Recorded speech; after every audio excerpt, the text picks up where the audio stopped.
ആലപ്പുഴ വീട്ടിലെത്തിക്കഴിഞ്ഞാൽ മറ്റന്നാൾ രാവിലെ 9 മണിക്ക് ഇവിടെ നിന്ന് മൃതദേഹം നമ്മൾ നേരെ CPM ആലപ്പുഴ ജില്ലാ കമ്മിറ്റി ഓഫീസിൽ എത്തിക്കും.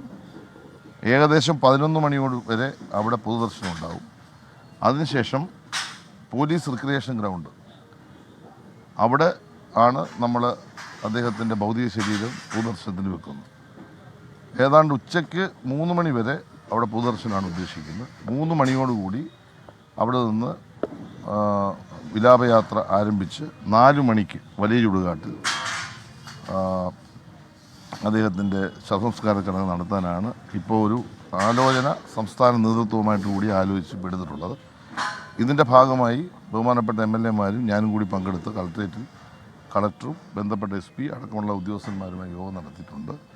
എല്ലാ സംസ്ഥാന ഗവൺമെൻറ്റിൻ്റെ ഔദ്യോഗികമായ എല്ലാ രീതിയിലുമാണ് സംസ്കാര ചടങ്ങുകൾ നടത്താൻ ഇപ്പോൾ തീരുമാനിച്ചിട്ടുള്ളത്.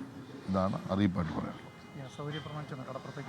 അതെ, നമ്മളിപ്പോൾ ആദ്യം ആലോചിച്ച് ടൗൺ ഹാൾ ആലോചിച്ചെങ്കിലും നമുക്ക് ഈ വരുന്ന VS-ൻ്റെ വേർപാടെന്ന് പറയുമ്പോൾ കേരളം അക്ഷരാർത്ഥത്തിൽ ആലപ്പുഴ എത്തുമെന്നുള്ളത് വസ്തുതയാണ്. മാത്രമല്ല ഇത് തിരുവനന്തപുരം, കൊല്ലം, ആലപ്പുഴ ജില്ലയുടെ കുറച്ച് ഭാഗം മാത്രമേ ഈ വിലാപയാത്ര കടന്നു വരുന്നുള്ളൂ. കാസർഗോഡ് മുതൽ ഇങ്ങോട്ടുള്ള ജില്ലകളിൽ നിന്നുള്ള ആളുകൾക്ക് വരാൻ ഉറപ്പായിട്ടും വരും. പ്രത്യേകിച്ച് ആലപ്പുഴ ജില്ലയിൽ നിന്ന് വരുന്നത് തന്നെ ഭയങ്കരമായിരിക്കും. അപ്പോൾ അത്രയും ആളുകളെ ഉൾക്കൊള്ളാനുള്ള ഒരു സൗകര്യം നമുക്കിപ്പോൾ ആലപ്പുഴ ടൗണിലില്ല. ഈ പറയുന്ന റിക്രിയേഷൻ ഗ്രൗണ്ട് മാത്രമാണുള്ളത്. പിന്നെ വാഹനങ്ങൾ പാർക്ക് ചെയ്യാനായിട്ട് കടപ്പുറത്ത് നല്ല സൗകര്യമുണ്ട്. അതെല്ലാം കൂടെ വെച്ചുകൊണ്ടാണ് നമുക്കൊരു 10 മിനിറ്റ് വ്യത്യാസം വരത്തുള്ളൂ ഈ വിലാപയാത്ര. അപ്പോൾ അതിനനുസരിച്ച് വലിയ ക്രമീകരണമാണ് നമ്മളിപ്പോൾ അവിടെ ഔദ്യോഗികമായിട്ട് ചെയ്യാൻ ഉദ്ദേശിച്ചിട്ടുള്ളത്. അതിനുള്ള എല്ലാ നടപടികളും ഇപ്പം നമ്മൾ പൂർത്തീകരിച്ചിട്ടുണ്ട്. മറ്റന്നാൾ അവധിയാണല്ലോ. നാളെയും മറ്റന്നാൾ അവധിയാണല്ലോ. അല്ല, മറ്റന്നാൾ നമ്മുടെ ആലപ്പുഴ ജില്ലയിൽ അവധിയാണല്ലോ മറ്റന്നാൾ. പിന്നെ അതുപോലെ തന്നെ നമ്മൾ ഈ ശവസംസ്കാര ദിവസം ഉച്ചയ്ക്ക് 1 മണി മുതൽ 5 മണി വരെ കടകമ്പോളങ്ങൾ അടച്ച് ആദരസൂചകമായി സഹകരിക്കണം എന്ന ഒരു അഭ്യർത്ഥന കൂടി നമ്മളിപ്പോൾ നടത്താൻ ഉദ്ദേശിച്ചു. ആലപ്പുഴ ടൗണിൽ